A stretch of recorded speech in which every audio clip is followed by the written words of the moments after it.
Now, some of the more prominent figures or initiates into the Golden Dawn order are Irish poet W.B. Yeats, writer, author Conan Doyle, who is the creator of the fictitious detective Sherlock Holmes, author Bram Stoker. Okay, I'm sure some of you, or maybe all of you, are familiar with Bram Stoker's Dracula, and Aleister Crowley, and we're going to talk a little bit about him in a minute. But getting back to MacGregor Mathers, seems his overbearing spirit or ego, his overbearing ego, was too much for the other members of the Golden Dawn.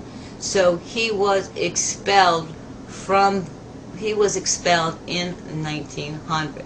But prior to his expulsion, he initiated Aleister Crowley into what was called the Outer Order of the Golden Dawn, which from my understanding is a associate member of sort, or a lower level initiate.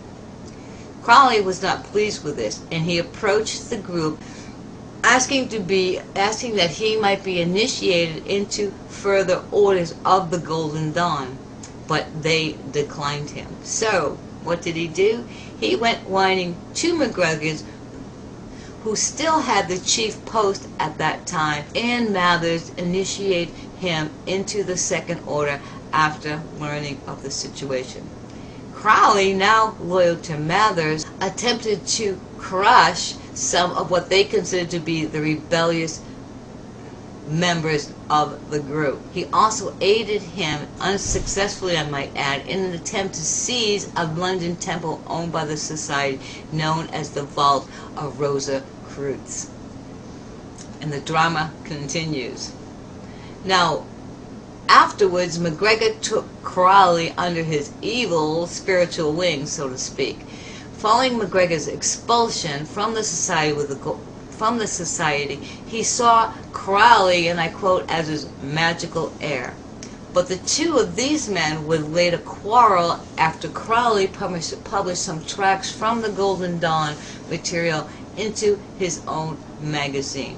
Their relationship continued to deteriorate, even to the point where they would actually conduct an occult battle against each other. Okay, let's take a look at the next clip.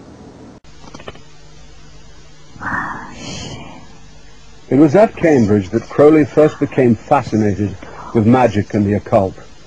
He heard that there were secret societies whose members practiced dark and forbidden rituals. Crowley was intrigued and was desperate to access this hidden world.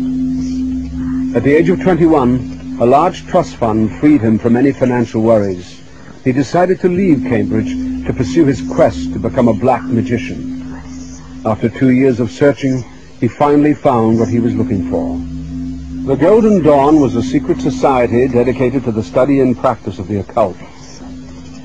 He discovers the Golden Dawn. It's from here on really that he feels he's really onto something. This is something brand new, it's fresh. Bram Stoker is involved, Yeats is involved, the sort of literary sort of society lot. I mean, he wants to be part of that as well, and he rapidly rises through the magical grades like nobody else has gone through them before. He seems to take to this literally like a fish to water. It seems to be his vocation. For Crowley, who was now referring to himself as the Beast 666, the Golden Dawn turned out to be a bitter disappointment. He thought that they were playing at magic and tried to take the society over. He clashed with the poet W.B. Yeats, who was a prominent member, calling him a lank, disheveled demonologist. This was the real major step for Crowley when he thought that he was leaving behind the world of sort of real magic, and he was perfectly willing to take on black magic. He was willing to use any forces that he possibly could, that he could control. You see, Crowley was ready to go to the next level. Crowley's final task, his self-imposed mission in life, so to speak, was to cross over into the abyss, whereupon he believed he would come face to face with his God. He was prepared to cross into the abyss utilizing an occult practice spelled out by, again, the name I asked you to remember, Abramelin.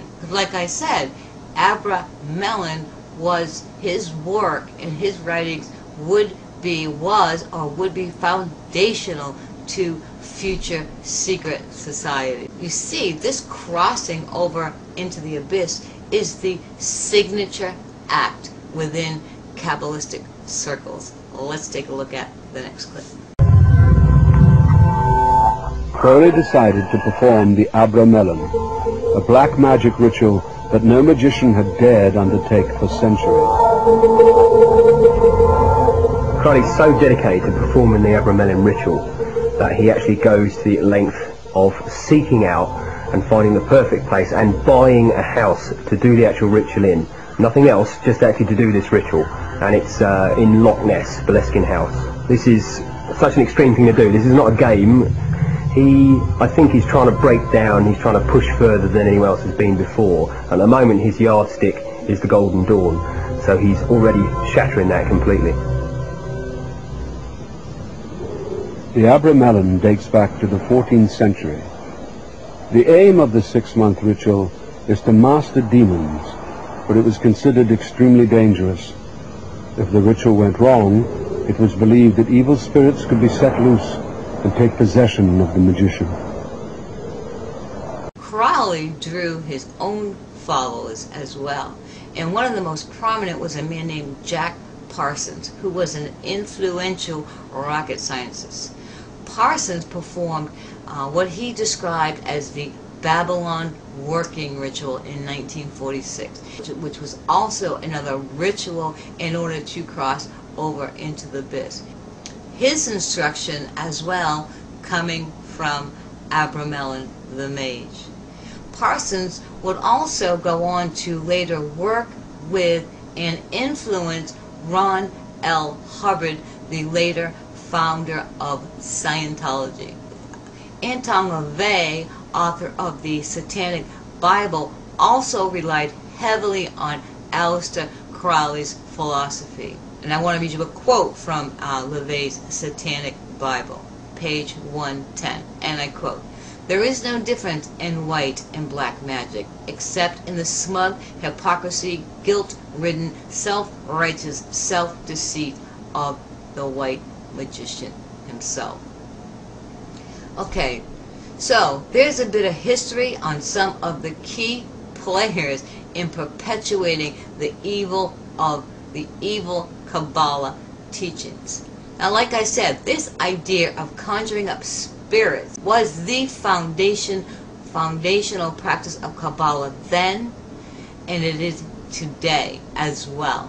Today they utilize a system referred to as the 72 names of God.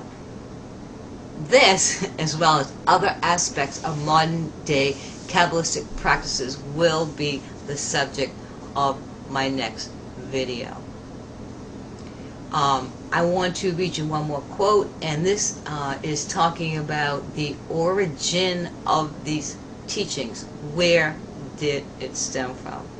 I believe this to be the case, and I quote, "The Babylonian religion, stemming from Nimrod and the writers of the Zohar in the Kabbalah, were and are of the seed of Satan." Revelations 2:9-3:9. Those who say they are Jews but are not, but are of the synagogue of Satan. The Kabbalah originates from the pit of hell and is a compilation of confusing. So, for those of you who think it's okay to dabble in the Kabbalah, please take heed to this message and come out from among these workers of iniquity. End quote. Okay, so I'm going to close here. I'm going to end with these words. Come soon, Lord Jesus. God bless you, and God help anyone involved in the Kabbalistic occult practice.